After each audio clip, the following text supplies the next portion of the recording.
Heidi Alexander. Thank you, Mr Speaker, and can I thank the House Secretary for the advance copy of his statement. Mr Speaker, tomorrow's strike is one of the saddest days in the history of the NHS. And the saddest thing is that the person sat opposite me could have prevented it. Yesterday, the House Secretary was presented with a genuine and constructive cross-party proposal to pilot the contract. This would have enabled him to make progress towards his manifesto commitment on 7-day services and, crucially, could have potentially averted this week's strike. Any responsible House Secretary would have grasped that opportunity immediately, or at least considered it and discussed it, but not this one. Yesterday morning, he tweeted, "Labour plan is opportunism." That was a deeply disappointing and irresponsible response. Let me just remind the House Secretary that the proposal was not a Labour plan, but was co-signed by two of his respected former ministers, the Conservative member for Central Suffolk and North Ipswich, the Liberal Democrat member for North Norfolk, and the SNP's House spokesperson, the Honourable Lady for Central Ayrshire.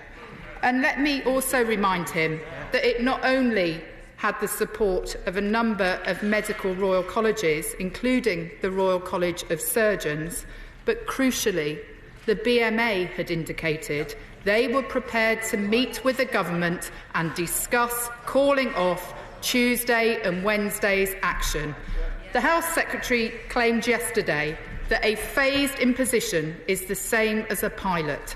But can he explain how imposition on a predetermined timescale, with no opportunity to right the wrongs of his proposed contract and with no independent assessment of its impact on patient care, is the same as a pilot? Why is the House Secretary so afraid of an independent evaluation? Why doesn't he want to know how changing this contract actually contributes in practice to meeting his aspirations for more consistent emergency care across 7 days of the week? And why is it that he is so determined to railroad this contract through with all the associated implications instead of road testing it and working with junior doctors and hospital bosses to bring about the changes in patient care and outcomes he wants to see? Mr Speaker, the House Secretary claims that any further delay means it will take longer to eliminate the so-called weekend effect. But he has failed to produce a shred of evidence to show how changing the junior doctor contract alone will deliver that aim. He will know that the very person he appointed to lead his negotiations, Sir David Dalton, has said that the staff group who need to change their working patterns least to deliver 7-day care is junior doctors, because they already work weekends, they already work nights, and they work bank holidays too. Now, Mr Speaker, the House Secretary talked about safety, and he is right to do so. NHS England's update today said the NHS is pulling out all the stops to minimise the risks to the quality and safety of care this week. We know that in many cases, senior staff will be stepping in to provide cover and ensure the provision of essential services. But there's no escaping the fact that this is a time of unprecedented risk. And he should have thought about that yesterday before dismissing a plan which could well have seen the strike averted. Mr Speaker, the House Secretary wants to be remembered as the person who championed patient safety. Safety is not just an issue this week, but in the months and years ahead. Long after the House Secretary's tenure in Richmond House is up, It will be the people who work in the NHS who will be picking up the pieces of this dispute, and they are rightly worried about the long-term safety implications of the proposed contract. So let me ask the House Secretary this. How can it be safe to impose a contract when no one knows what the impact will be on recruitment and retention, but everyone fears the worst? When he is running the risk of losing hundreds of female doctors given the contract's disproportionate impact on women, and when even if just 1% of junior doctors decide enough is enough and leave the NHS, those are people we can ill afford to do without.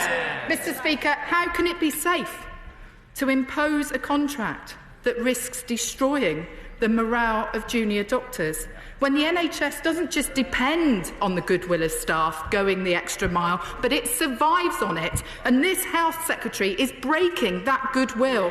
And how can it be safe to introduce a contract where there is no guarantee that effective and robust safeguards will be in place to control hours worked and shift patterns? Mr. Speaker, these are the issues that a pilot could have addressed, and that is precisely why it had the backing of so many people. Now, I suspect that when the House Secretary gets back to his feet, he will launch another attack on me and the Labour Party to detract attention from his culpability for tomorrow's action. I know this, Mr. Speaker, because last week, instead of working to resolve this dispute, the House Secretary was busy writing me a 2-page letter which he briefed to The Sun, asking me if I will be on a picket line. So let me deal with this now.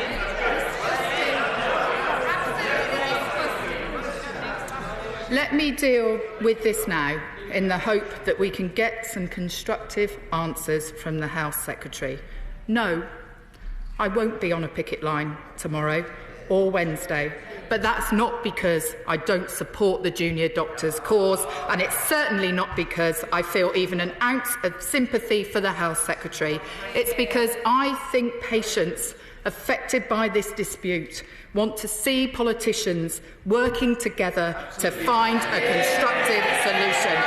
And that is exactly what I was doing last week while the Health Secretary was penning his pathetic political attacks.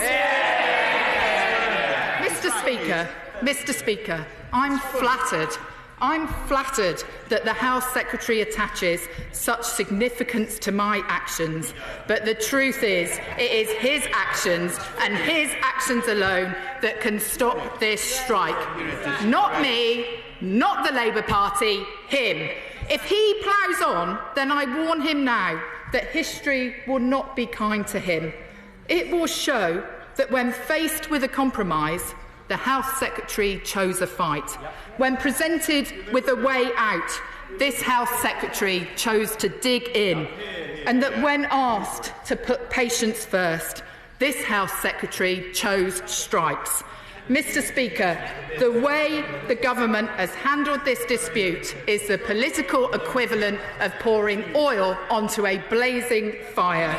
Even if we put to one side the legal question about his authority to impose a contract and the detail of the contract provisions, the simple truth is this: there is no trust left between the people who work in the NHS and this House Secretary. He can barely show his face in a hospital because he ends up being chased down the road.